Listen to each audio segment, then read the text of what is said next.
आज की बातचीत स्त्रियों पर है। शीर्षक है स्त्री न देह न भावनाएं।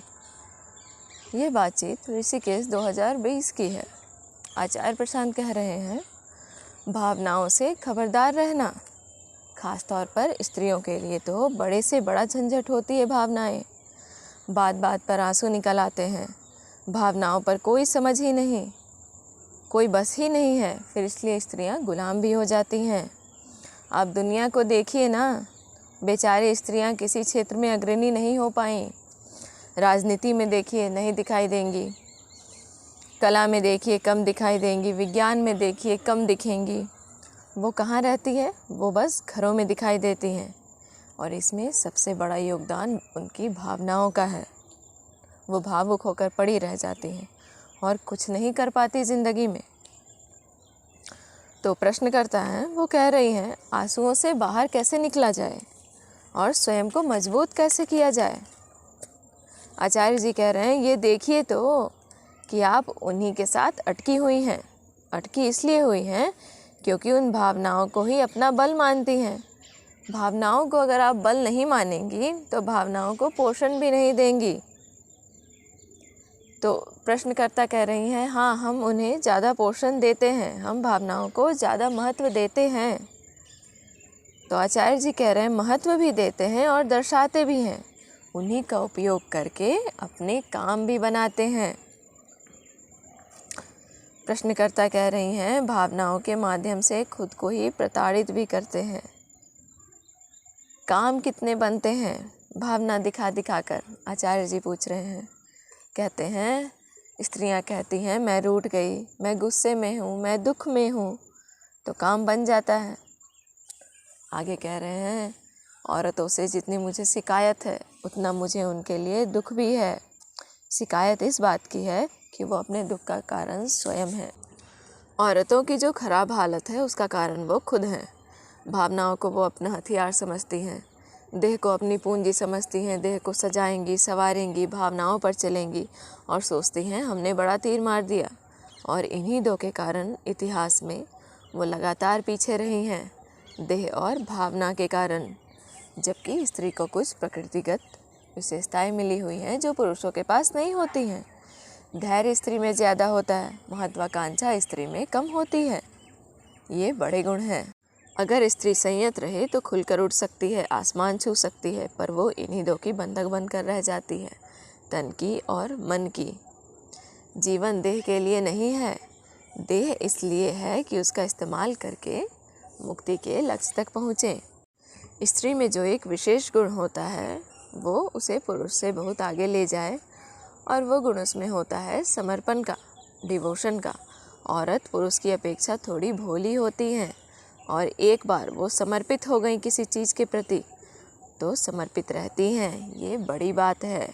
इस गुण के कारण वो किसी भी काम में बहुत आगे जा सकती हैं, क्योंकि निष्ठा से काम करती हैं।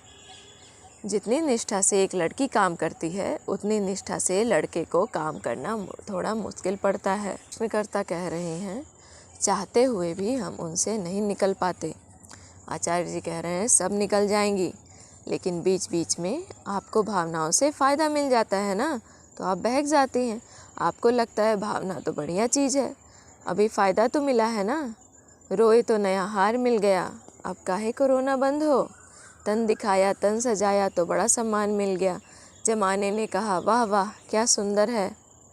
पति भी पीछे पीछे आ गया, तो फिर बिल्कुल बहक जाता है मन स्त्री का। प्रश्नकर्ता कह रही हैं, ये सोच से भी परे है। जो आपने अभी उदाहरण दिया है मैं उनसे भी परे हूँ। आचार्य जी, अब आदत बन गई है ना, पुरानी आदत है, आदत बन गई है, आदत को बनने ही नहीं देना चाहिए। छोटी बच्चियों में सजावट की प्रवृत्ति को प्रोत्साहन नहीं देना चाहिए। और माँओं को मैं देखता हूँ, वो छोटी बच्चियों को परियां बनाती रहती हैं। सजने संवरने में अगर लग जाएंगी, अब कहाँ से बचेंगी। औरत अगर सरल, साधारण, संयमित रहे देह से, तो पुरुष उसकी कोई तारीफ़ नहीं करता। और यही एक सजी सवरी, छैल छबीली निकल जाए तो जितने पुरुष होंगे सब वाह वाह करेंगे, और वो औरत को लगता है कि हमारी तो बड़ी इज्जत बढ़ गई, हमारा तो बड़ा मान सम्मान हो गया, बड़ा मूल्य बढ़ गया। वो पागल है, वो नहीं जानती कि उसका शोषण किया जा रहा है। प्रश्नकर्ता कह रहे हैं हम सस्ते संवरते हैं ताकि हमें देखें, अगर नहीं करेंगे तो एक असुरक्षा रहती है। आचार्य जी कह रहे हैं आपके पास देह के अलावा और कोई गुण नहीं है क्या? ये आप समझ रही हो आप क्या कह रही हो? आप कह रहे हो मेरे पास और तो कोई गुण है ही नहीं कि पति मुझे देखे, और ना तो मुझे कला आती है, ना ज्ञान है, ना मैं किसी चीज़ में काबिल हूँ। तो मेरे पास एक ही पूंजी है, वो क्या है? शरीर। तो फिर शरीर के बल पर ही पति को आकर्षित करती हूँ। ये कितनी जलील बात है ना। 1000 तरीके हो सकते हैं अपना मूल्य बढ़ाने के। कोई कला सीख लीजिए, किसी नई चीज़ का निर्माण करिए, स्थापना करिए, अपने व्यक्तित्व में ऐसी रोशनी लाइए कि दुनिया को आपकी ओर देखना पड़े। और ऐसा करके आप और कुछ नहीं करते, पतियों में भी काम वासना का संचार करती हो।